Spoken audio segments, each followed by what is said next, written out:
Ça, c'est le film. Du moins, le début. Pourtant, il serait incorrect de vous faire croire que tout commence ici. Laissez-moi vous montrer le vrai commencement.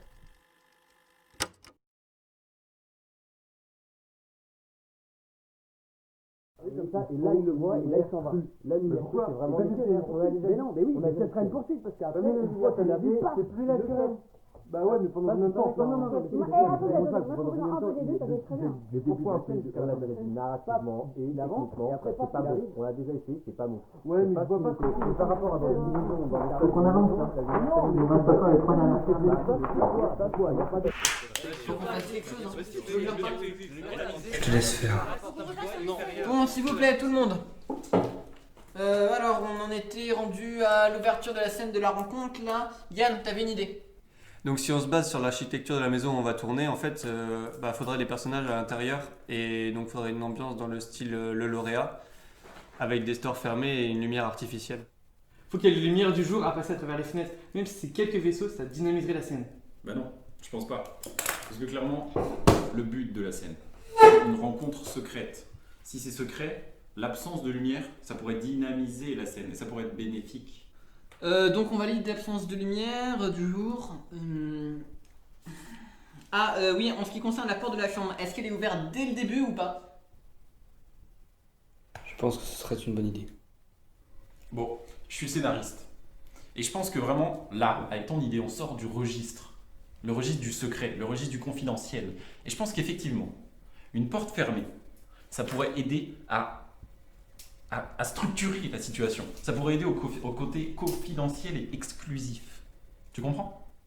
Non, la porte doit être ouverte pour signifier qu'il est bien attendu. Et il la referme derrière lui pour signifier le secret, justement.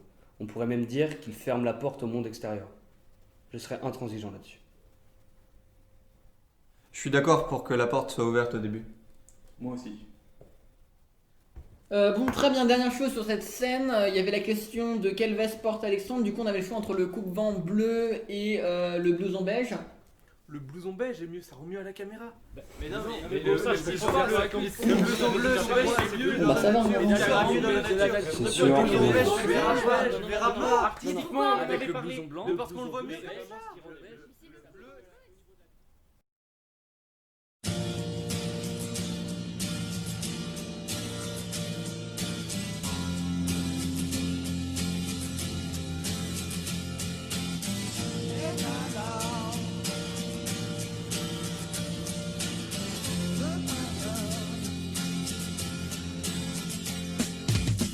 Didn't know what time it was, the lights were low. Oh, oh, I leaned back on my radio.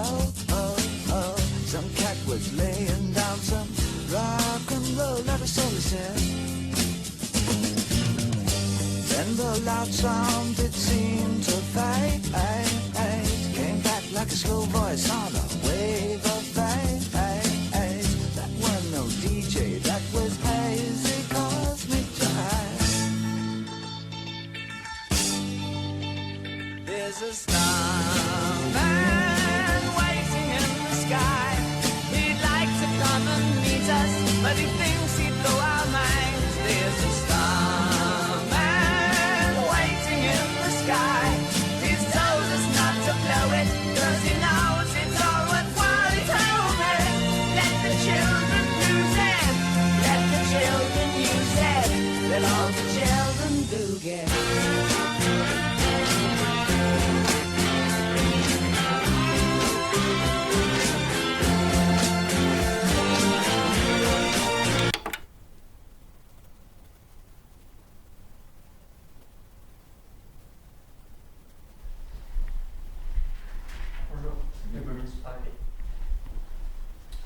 Salut, ouais, donc on a tout reçu, les bobines, on t'a préparé une amorce.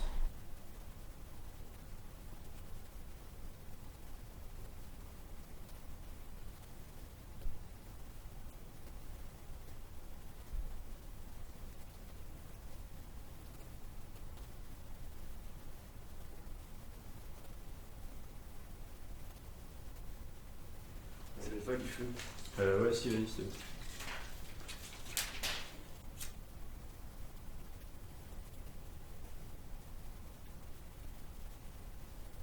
Donc là, le rush pour l'instant il donne ça. Change là. Là, Ouais, et supprime ça aussi. ok. Hop. Là voilà. Coupe au niveau de la moitié aussi. Là. Ouais. Dac. Décale. Décale un peu à gauche. Ouais. Là on est mieux. Ouais. Ok. Je te remets ça depuis le début. Change juste le petit truc là et normalement ça sera bon. Attends, c'est pas ce club. Tu disais? Juste là, tu changes juste là et normalement après tu remets au début, normalement ça sera bon. Ok, d'accord. Ça là. Ici là. Ouais, juste là. Ok. Juste là, pas ailleurs. Ok, d'accord. Ok, je te remets depuis le début.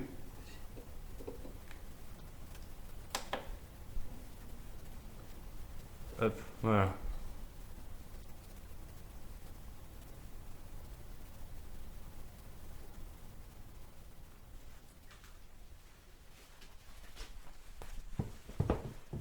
Bonjour. Bonjour.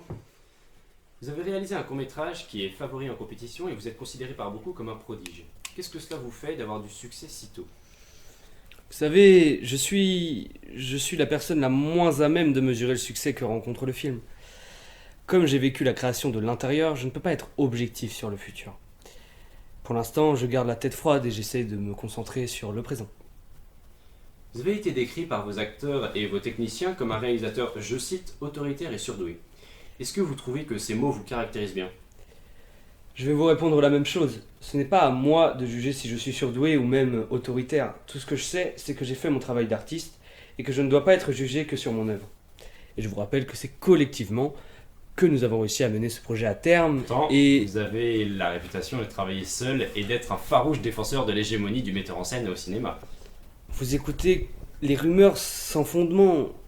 Le mot hégémonie est mal choisi. Je défends l'importance de la place du réalisateur dans le processus de création artistique sans négliger la part collective du travail. Mais dans le cinéma d'aujourd'hui, le metteur en scène doit retrouver son statut d'artiste supérieur sans avoir à subir les pressions financières, politiques et sans avoir à partager les tâches créatives. Votre film est donc un film collectif?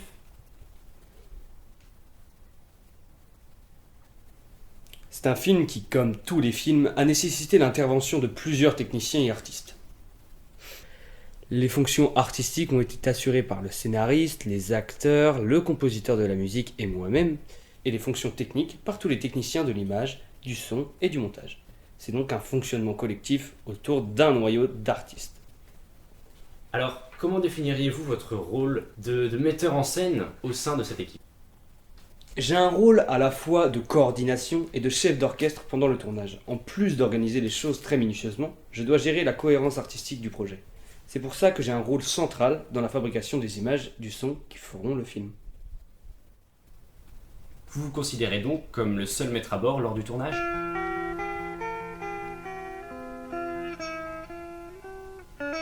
Oui, le seul maître à bord, après Dieu.